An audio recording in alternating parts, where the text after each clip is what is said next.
Dans les titres de l'actualité ce dimanche, politique avec le bloc républicain qui poursuit son périple au contact de ses militants à la base. Les émissaires du président du parti Abdoulaye Biokane étaient hier dans la commune de Pereret dans la 8e circonscription électorale. Les échanges portent sur les objectifs du parti en 2026. Sur invitation du chef d'état-major général des forces armées béninoises, le chef d'état-major des armées françaises est à Cotonou depuis hier. Il s'agit d'une visite de travail dont la finalité est de renforcer la coopération militaire entre les deux pays. Une conférence de presse a été donnée par les deux hauts responsables militaires. Vous en saurez la teneur dans ce journal. Le ministère des Affaires sociales et de la microfinance a organisé une séance d'initiation à la self-défense au profit de son personnel féminin, mais aussi de quelques jeunes filles du Bénin. L'objectif est de donner à ces femmes et filles quelques astuces pour se défendre en cas de situation d'agression.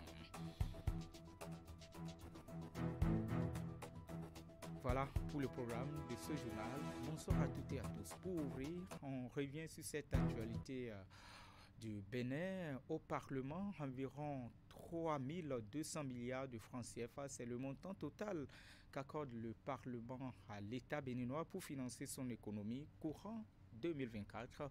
Ce projet de budget général de l'État, exercice 2024, a été adopté et vendredi par l'ensemble des parlementaires. C'est le deuxième vice-président de l'Assemblée nationale, Léon Basile Rossi, de l'opposition qui a dirigé la plénière.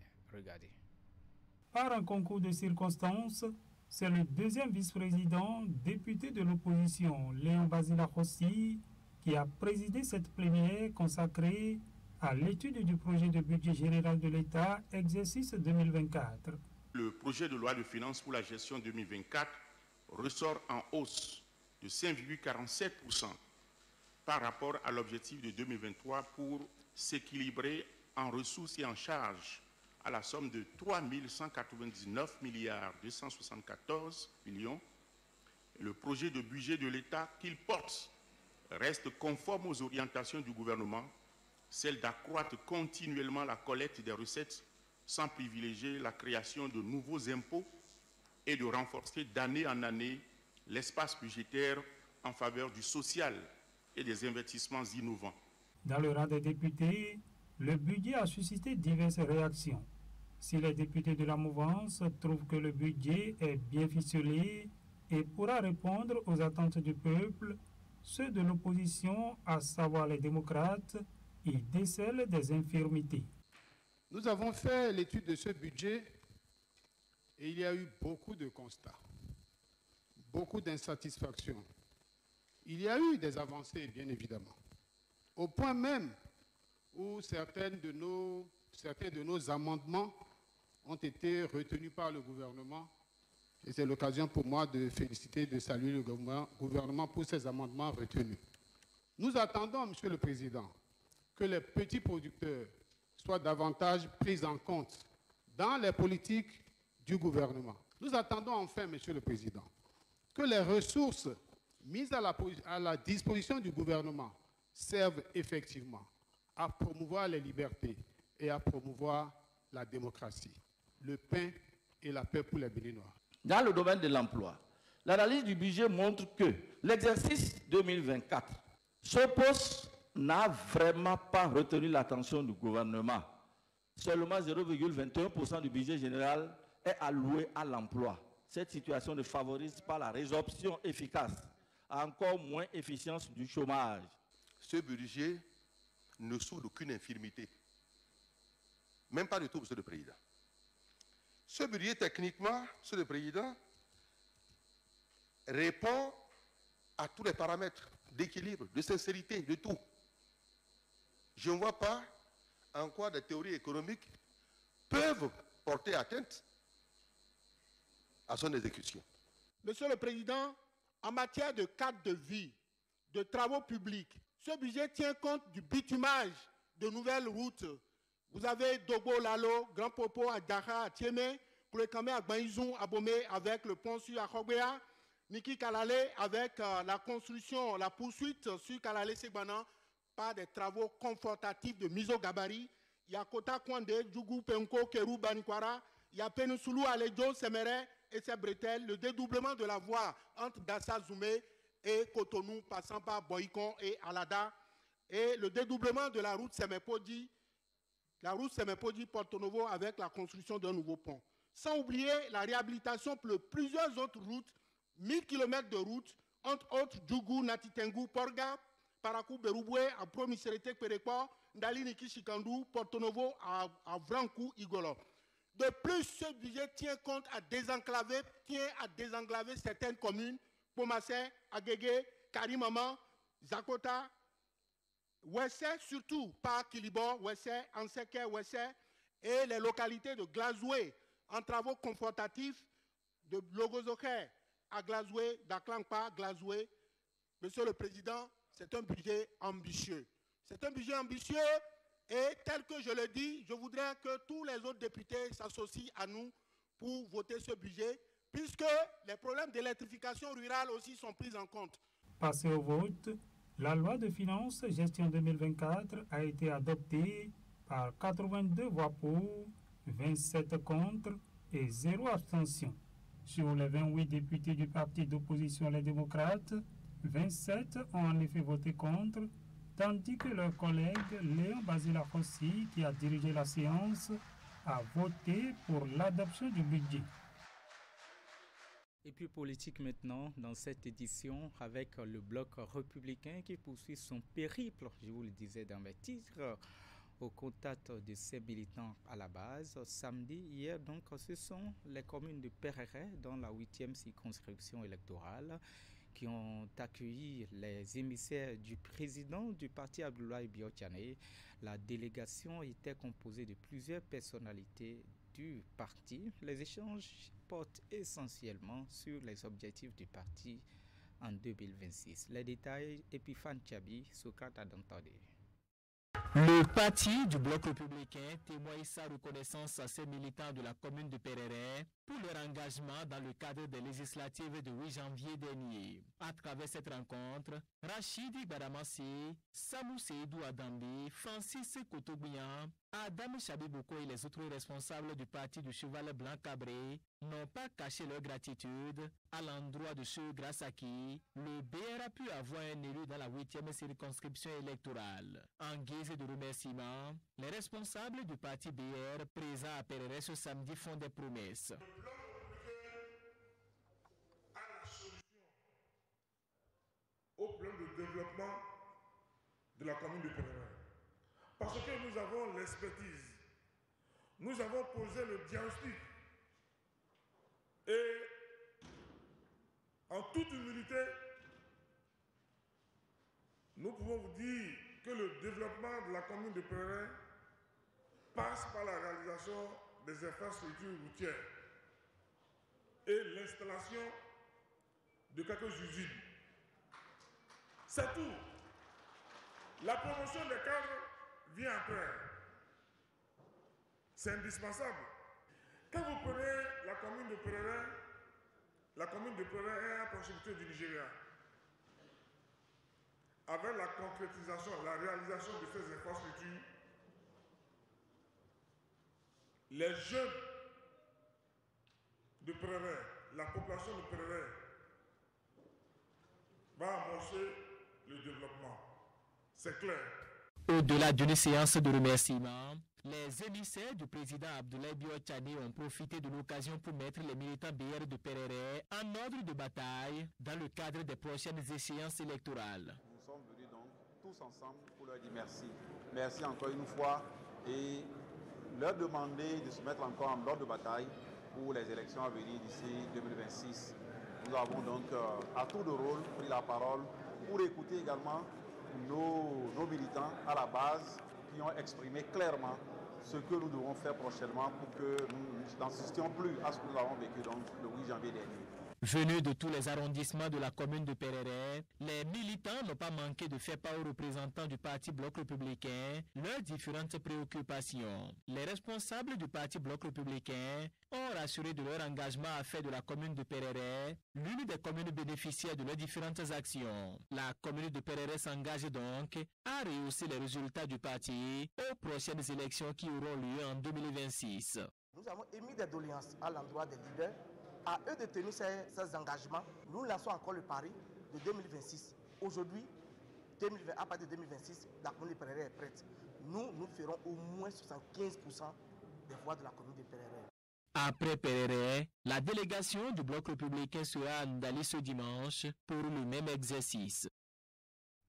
La page sécurité et défense de ce journal, sur invitation du chef d'état-major général des forces armées béninoises.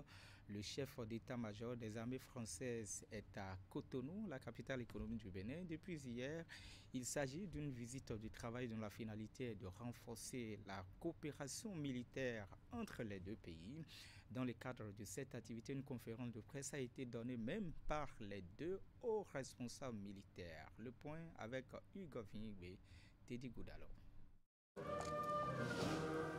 Revue des troupes, puis exécution de l'hymne français, la Marseillaise.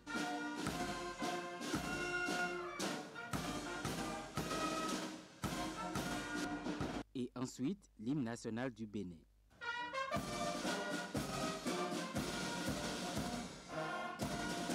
Deux actes protocolaires pour souhaiter le bienvenu au chef d'état-major des armées françaises en terre béninoise.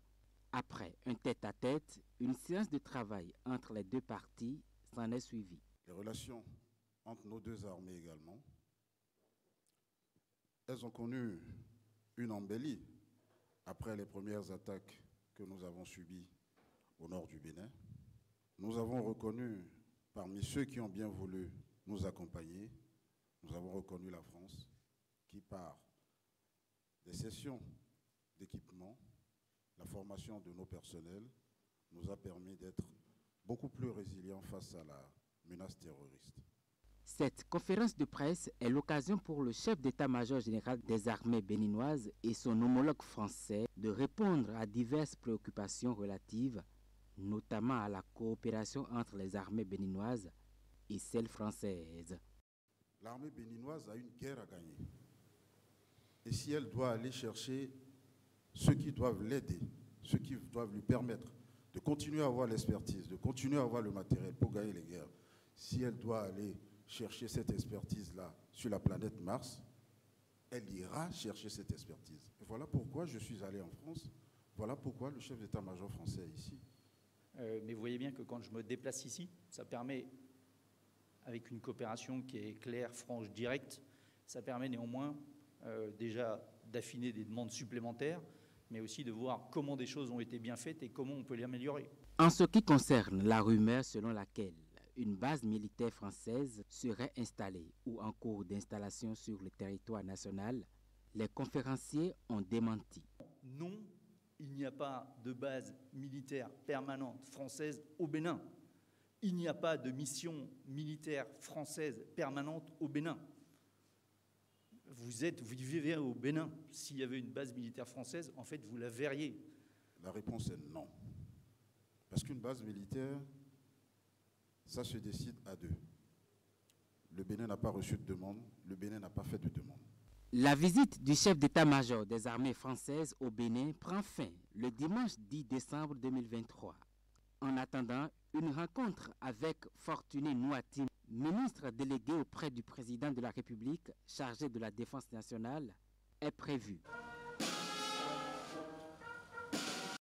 Autre volet de l'actualité avec la 12e édition de la quinzaine nationale de l'emploi qui s'est ouverte jeudi à l'université d'Abomey-Calavi, portée par le ministère des petites et moyennes entreprises et de la promotion de l'emploi à travers l'Agence nationale pour l'emploi. L'édition 2023 de l'initiative a mobilisé les acteurs du monde universitaire autour des inventions technologiques du Bénin. Ingrid Day.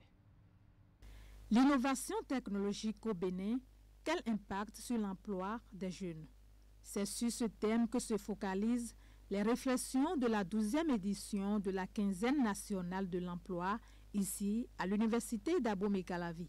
Entre autres sujets au menu de cette rencontre, les progrès réalisés par le gouvernement dans ce sens. Nous constatons chaque année, avec les réformes qui sont en cours aujourd'hui, que les offres d'emploi évoluent chaque année.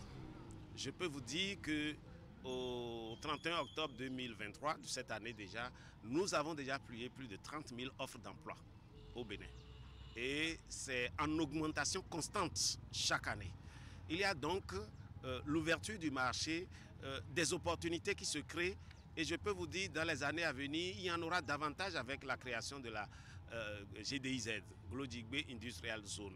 Je suis heureux que nous puissions communiquer de plus en plus aux jeunes les capacités intrinsèques dont sont capables leurs aînés, leurs parents, leurs alliés, grands-parents et ainsi de suite, pour qu'ils se rendent compte du génie intrinsèque qui est le leur et qu'ils se sentent capables d'innover autant que les autres. Et c'est en cela que je trouve cette thématique non seulement d'actualité, non seulement opportune, mais également pertinente. L'innovation est une réponse durable à la question de l'emploi des jeunes. C'est ce que les organisateurs ont compris en initiant les présentes assises. Carrefour de dialogue entre universitaires et étudiants, ces échanges ont permis de susciter auprès des plus jeunes le goût de l'innovation et de réfléchir davantage aux moyens de développer l'innovation technologique au Bénin. Toujours dans le même registre, après les départements du littoral, du Borgou, du Zour et de l'Ouémé, c'est au tour de l'Atlantique d'accueillir le Salon de l'emploi et des compétences, une occasion unique en fait aux demandeurs d'emploi du Bénin pour rencontrer les chefs d'entreprise afin de faire valoir leurs différentes compétences. Regardez. Une marée humaine ici à la mairie d'Abomey-Calavi en attente d'être recrutés. Bienvenue à la 5e édition du Salon de l'emploi et des compétences. Une occasion unique offerte à ces jeunes diplômés, demandeurs d'emploi, de démontrer leur talent afin de se faire recruter par des entreprises. Le présent événement permettra à nombre de nos jeunes de décrocher un emploi. Toutes choses contribuant sans conteste au renforcement de la synergie d'action entre le pouvoir central et les administrateurs des territoires décentralisés dans la lutte contre le chômage et le sous-emploi. Et le marché de l'emploi est si grand que parfois, nombre d'offres proposées par les entreprises ne peuvent pas être décrochées par les jeunes, et malheureusement. Mais les réformes actuelles nous permettent d'espérer que dans les années à venir, le matching entre la formation et le marché de l'emploi puisse se faire véritablement pour le bonheur des jeunes et pour notre économie. Sont réunies ici 80 entreprises demandeuses de compétences. À l'assaut de ce marché où se vendent et s'achètent les compétences, 6 000 candidats pour 2 000 postes à pourvoir. Bon nombre de ces demandeurs d'emploi ont été coachés par des conseillers de l'Agence nationale pour l'emploi. Chers chefs d'entreprise, quant à vous, chers partenaires du SALEC, comme vous le savez, c'est l'occasion pour vous de faire vos choix pour renforcer les effectifs de vos personnels. Je tiens à vous exprimer de vive voix toute ma reconnaissance et notre profonde gratitude pour votre précieuse contribution à ce salon, car sans vos offres, il n'y aura pas d'emploi à pourvoir. L'emploi des jeunes au Bénin est une question existentielle pour le gouvernement. C'est ce qui justifie l'organisation de ce salon de l'emploi et des compétences. Une stratégie mise en place par le ministère des Petites et Moyennes Entreprises et de la promotion de l'emploi à travers l'Agence nationale pour l'emploi afin de lutter efficacement contre le chômage et le sous-emploi au Bénin. Promotion de l'emploi toujours dans cette édition avec la première édition de la semaine de l'entrepreneuriat artisanal et de la promotion des artisans. C'est une initiative du Fonds de développement de l'artisanat au Bénin lancée par le ministre des Petites et Moyennes Entreprises et de la promotion de l'emploi. C'était au Palais des Congrès de Cotonou. La semaine de l'entrepreneuriat artisanal et de la promotion des artisans, en abrégé CIAPA, s'installe ici sur l'esplanade du Palais des Congrès de Cotonou. C'est la première édition d'une initiative du Fonds de développement de l'artisanat qui se déroule du 7 au 9 décembre sur le thème « Contribution des métiers du textile, de l'habillement et de l'agroalimentaire à l'emploi des jeunes ».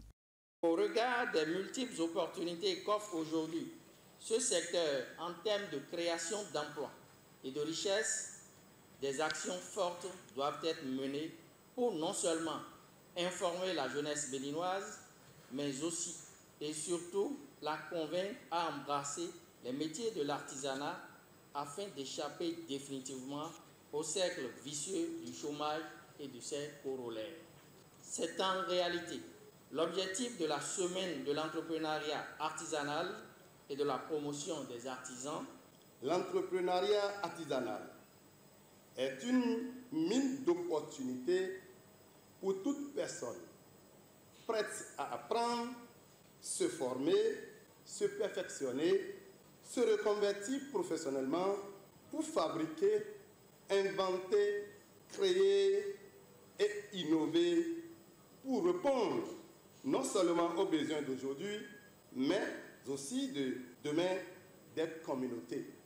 L'entrepreneuriat artisanal a déjà aidé de centaines de milliers de personnes à sortir du chômage, de la précarité et de la dépendance humiliante.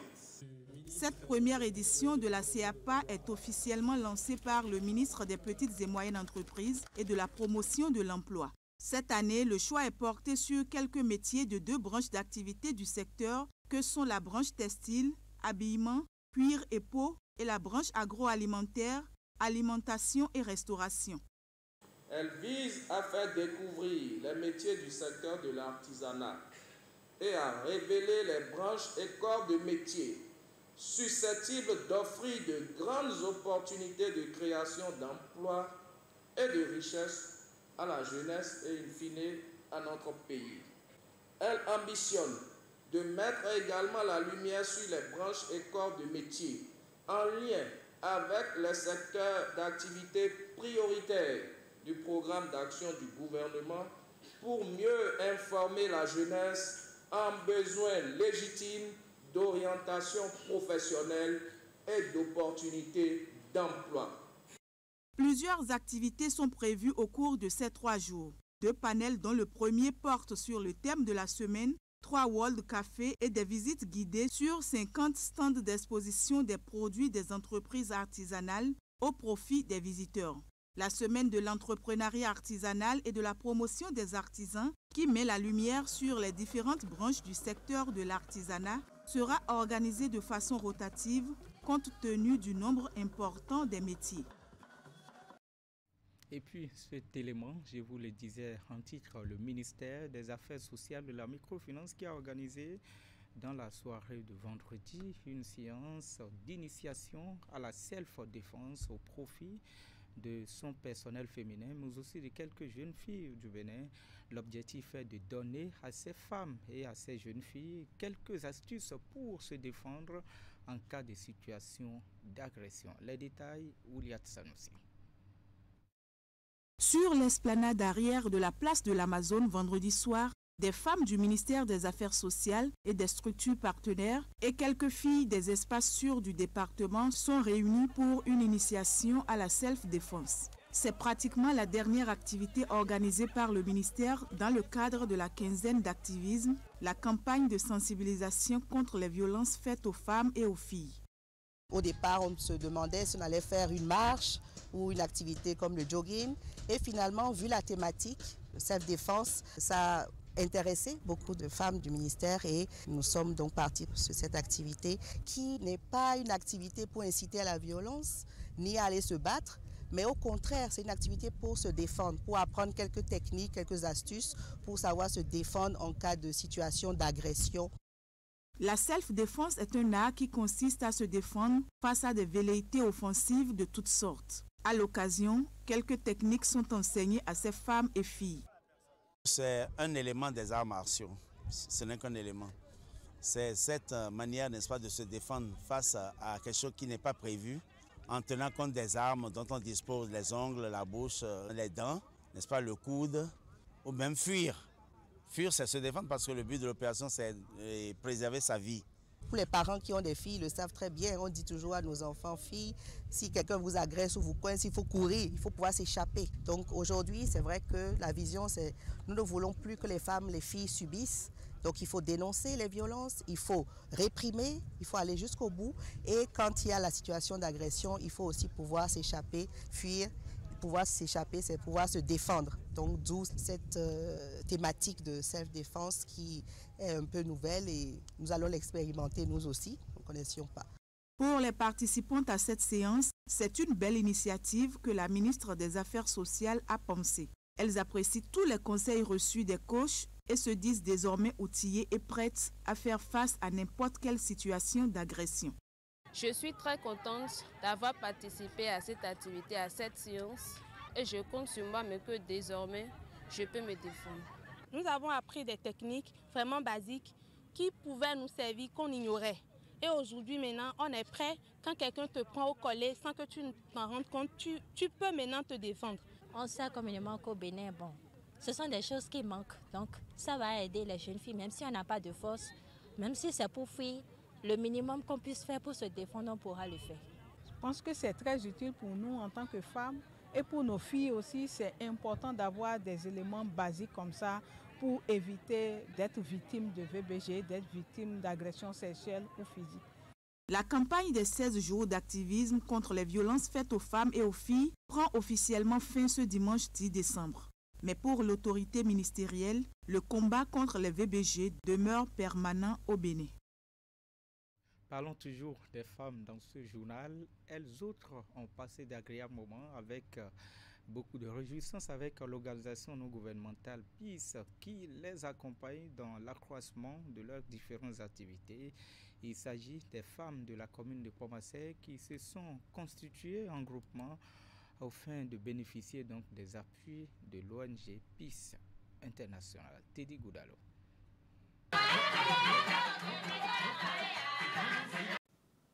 Cette conférence est...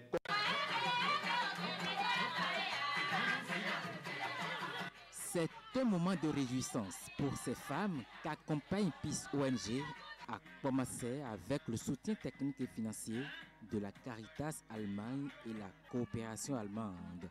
Elles proviennent de plusieurs groupements féminins de la localité.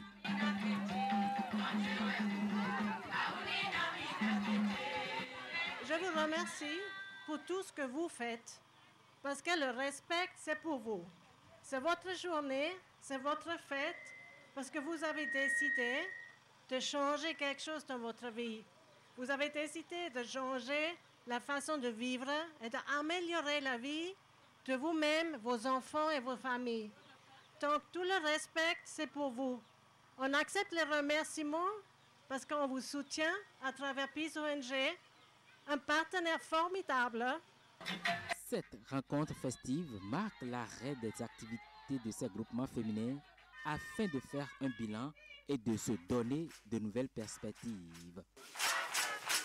Ici à Pomassé, nous avons aujourd'hui 7 groupements féminins avec à la clé pour chaque groupement une 60aine de femmes. Et vous faites le calcul et vous comprendrez que c'est beaucoup de femmes que PIS ONG accompagne. Et derrière les femmes, c'est des familles, c'est des foyers, c'est beaucoup d'enfants que PIS ONG soutient parce qu'en aidant ces groupements à améliorer leur productivité, leurs revenus, c'est que nous aidons également les familles à mieux prendre en charge les enfants et cela n'est que bienvenu pour le développement de l'enfant et la protection de l'enfant au Bénin. Tout s'est déroulé sous le regard bienveillant de la conseillère technique de la Caritas Allemagne, ce qui dénote de l'intérêt et de la détermination des partenaires a toujours accompagné Peace ONG dans ses actions communautaires.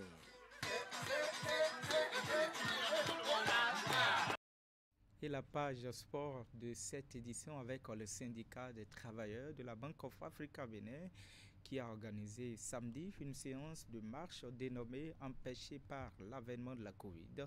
Cette marche qui était une coutume pour l'ensemble du personnel de la Bank of Africa Bénin refait surface avec, après plusieurs années de pause. Elle a connu la participation de plusieurs membres du personnel ou encore les membres de l'amicale des retraités de la banque. Le Centra BOA Bénin fait encore parler de lui. Quelques jours après son congrès, la représentation syndicale du personnel de la BOA du Bénin tient l'une des promesses faites lors des récentes assises, celle de faire venir la marche du cœur qui a connu une longue pause à cause de la Covid-19. Lors du dernier congrès, le bureau avait annoncé la reprise des activités sportives. Fidèle à cet engagement, ce matin, nous avons procédé à la première édition de cette marche du cœur. La particularité de cette édition, c'est la collaboration de l'amicale des retraités de la BOA Bénin. Donc, je voudrais, au nom du bureau syndical, adresser nos vifs remerciements à nos aînés qui se sont joints à nous pour la marche de ce matin. Cette marche, dénommée la marche du cœur, a été initiée depuis plusieurs années. L'initiative s'inscrit dans l'optique des bienfaits du sport dans la prévention de certaines maladies. Quand on dit marche du cœur, c'est lié au cœur et que beaucoup de maladies actuellement dans nos pays et dans nos populations sont liées au cœur. Je me rappelle qu'un sage homme disait que lorsque la maladie rend visite à une personne âgée, elle demeure, elle reste, elle ne rentre plus.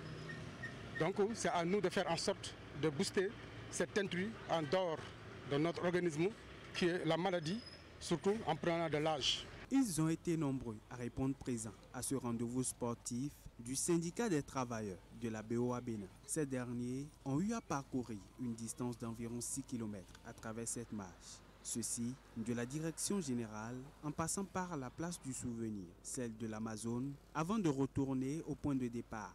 Nous, on fait un travail de sédentaire. On est assis dans nos bureaux du matin au soir.